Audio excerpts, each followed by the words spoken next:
How's it going, lads? Today we're going to be talking about my idea about Lougetown Parallel and Egghead that I talked about before, and what I think about it now. Because we're talking about a lot of stuff. I could talk about Dragon specifically, but Dragon fascinates me, right?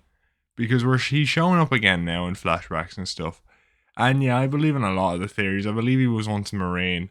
I believe he knows Aokiji to some degree. I think him and Aokiji sort of grew up together.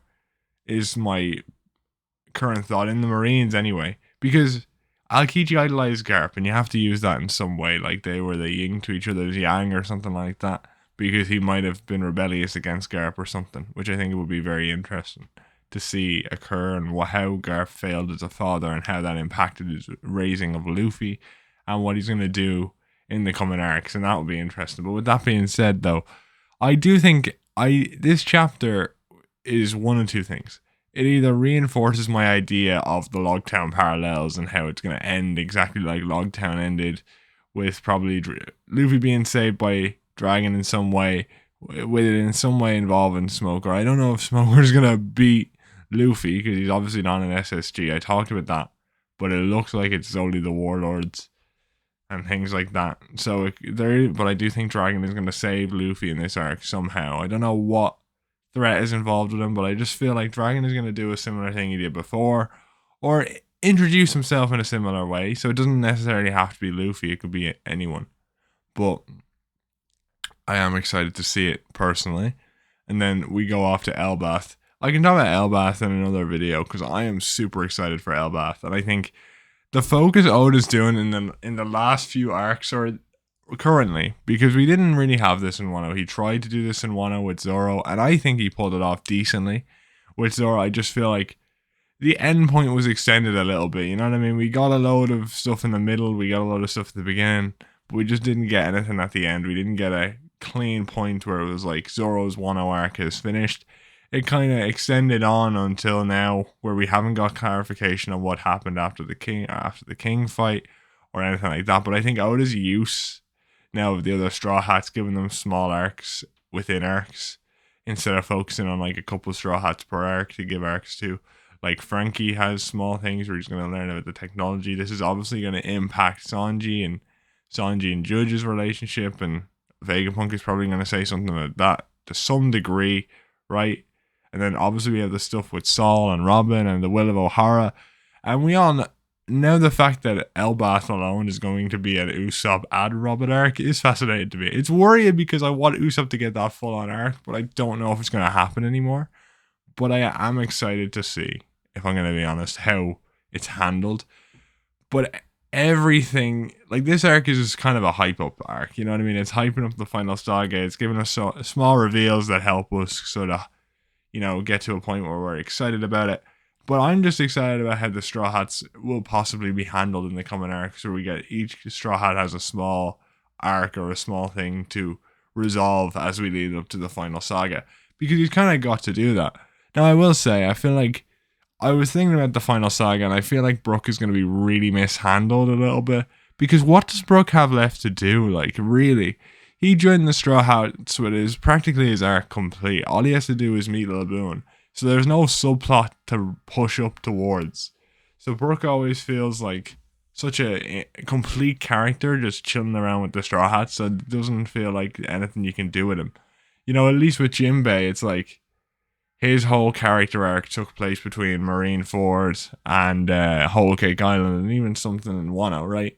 His involvement, his development, and there's still small things he has to do. He has to meet Arlong and grapple with his choice and how Arlong ended up and what Arlong did. He has to talk to him directly about that at some point. He had to apologize to Nami and deal with that situation, you know what I mean?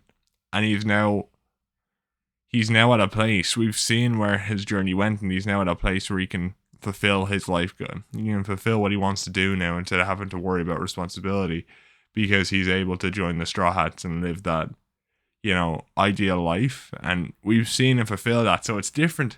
It's different to, let's say, Brook, because we've seen Jinbei's journey, but Brook hasn't really had a journey. You know what I mean? He was really cool in Whole Cake, but he's just kind of, I can't see anything for him to do, right? At least Jinbei can be involved in some sort of politics, if the whole warlords are brought up again, stuff that the warlords did, the politics of that, stuff with Arlong, if Arlong ever comes back, even just general politics about Fishman, because they're going to be like a big thing. And we might see, all Luffy's role of basically freeing the Fishman. Jinbei's probably going to have a big role in that. So that's going to be a big thing for him. Frankie with Vegapunk's technology, Usopp with the Giants, Robin with O'Hara. Just, I don't see, like, Nami is weird as well, but like Nami is similar to Jinbei in that regard. She has Arlong as well, her reunion with Arlong, obviously. She has the kids from Punk Hazard, which will probably play some role in this, as we saw them earlier. But she is one of the original 5 Straw Hats. So she's sort of had a lot of development already, but she doesn't have a concrete goal to reach for. It's like there's nothing. But unlike, she doesn't feel voidless. Like, Brook there feels like there's nothing that can be done, but with Nami there feels like there's a few things that you can touch on. You're bringing up Vivi again. I think her involvement with Vivi's reintroduction is going to be really big, And then that's the same with Usopp, right? Usopp has the Giants, he has Vivi as well. Like, Vivi is a big thing for all the original Straw Hats, right?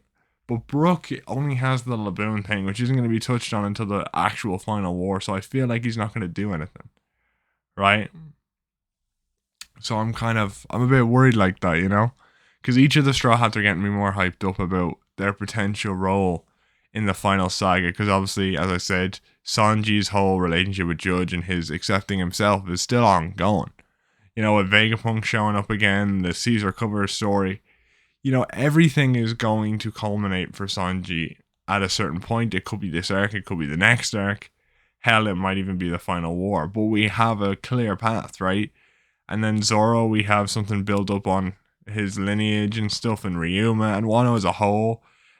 That, to be fair, Oda didn't finish in Wano. He kind of left at the midpoint it was at, with the whole... unfortunately, he didn't visit Ryuma's grave, and that might be how he finishes it off, right?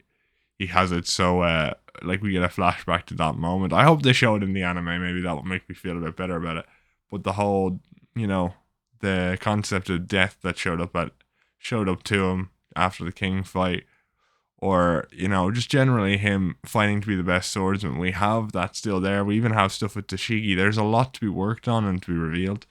It's just with Brook, I don't feel that way. Luffy obviously has his stuff and his final dream that we know nothing about. So there's a lot with every single Straw Hat to sort of work with. And obviously Chopper has that final disease, and he has, perfecting the Rumble Ball. And the thing about the final disease is because disease is everywhere in the world, that's a constant theme for him as well. Like, I noticed I didn't bring up Chopper. But with Brook, it's like, I don't know, man. Brook's just that cool skeleton uncle we all have in the closet somewhere that just sings music every now and then. Do you know what I'm saying? But no, I don't feel like there's anything for him to do, which is sad, in my personal opinion. But what do you guys think generally? I don't know. Maybe I'm full of shit. Maybe Brook has a shit ton to do. But Egghead is I'm really enjoying Egghead and kind of showing the potential each character has, or like hinting at it to a degree. Because with the introduction of Vegapunk, a bunch of character stories, like the stories of certain characters, are going to advance to a degree that might lead to their finale, such as Sanji, Frankie, and possibly even Usopp and Robin. So I'm very, very interested now. Like, adding the O'Hara stuff is great, and we're going to get more from Dragon. Like, Egghead is just... It's just on another level right now of, like, hype. I don't know. I want it to be a short arc, to build, just to do its setup and move on from it. I don't want it to be too long. Like, realistically, 20 or 30 chapters would be perfect for Egghead. But that's just me spitballing, you know what I mean? Generally. But yeah. What do you guys think? Is there anything left for the Straw Hats to do? What do you think about their potential final elements for them in the final war? Do you think they're all going to end at the final war? We didn't even talk about Lodestar for Nami, right? Because that's obviously very important to her, creating a full map of the world. That's not going to end at the final war. That's not done. In fact, actually, now that I'm thinking about it, because if the Straw Hats go to the moon at some point, that's how she can finish her final map. Because they can, like, draw it based on the sphere they see, and she can kind of create the first 3D, like the first model of the globe, which could sort of be classified as the finishing the final map. You know what I mean? So it's interesting to see. I don't know what they're gonna do there. So Nami still has a lot left to do. Um, but do you think they're all gonna culminate the final war? I don't think so. I think Usopp's is gonna culminate in Elbath, and his kind of character arc is gonna somewhat complete, and then we're gonna have a final fight to show the progression from Elbath. Frankie's, I honestly think, might end here. You know, you could end off Frankie's right here if you wanted to, but I don't think it will until they find the One Piece and Frankie has done the ultimate journey with his ultimate ship, right? And then Robin, it's like, well, it's never gonna end until they find the One Piece, right? But so that's all there. Like all of this is there. Sanji, I feel like it could end this arc. It could end whenever we see Judge again, which could be the final war. You know, I feel like his character arc is building up to a conclusion that might end early. Zoro could definitely be the final war if Cross Guild are involved. Luffy, of course, with his final dream. You know, Chopper might be earlier on when Luffy gets that disease. So I don't think they're all going to end at the final war, but I do think a large chunk of them will be. So this final war and this final saga is going to be crazy, and I haven't got to talk about it that much because I've had other things going on and I've been busy and shit like that. But it's so exciting to have this egghead create these egghead arc, create these possibilities, and we're gonna learn about dragon. Like we got his young dragon design. I love it, man. I love the military fucking suave and the sort of goofy face shape. It's just really cool. And Vegapunk's too funny. I love Vegapunk. Doc, he looks like Doc from Back to the Future, and I love it. I love it too. I love it so much. And I'm telling you, this final saga is going to be amazing, and I just can't wait for the Straw Hats involvement in it, to be honest.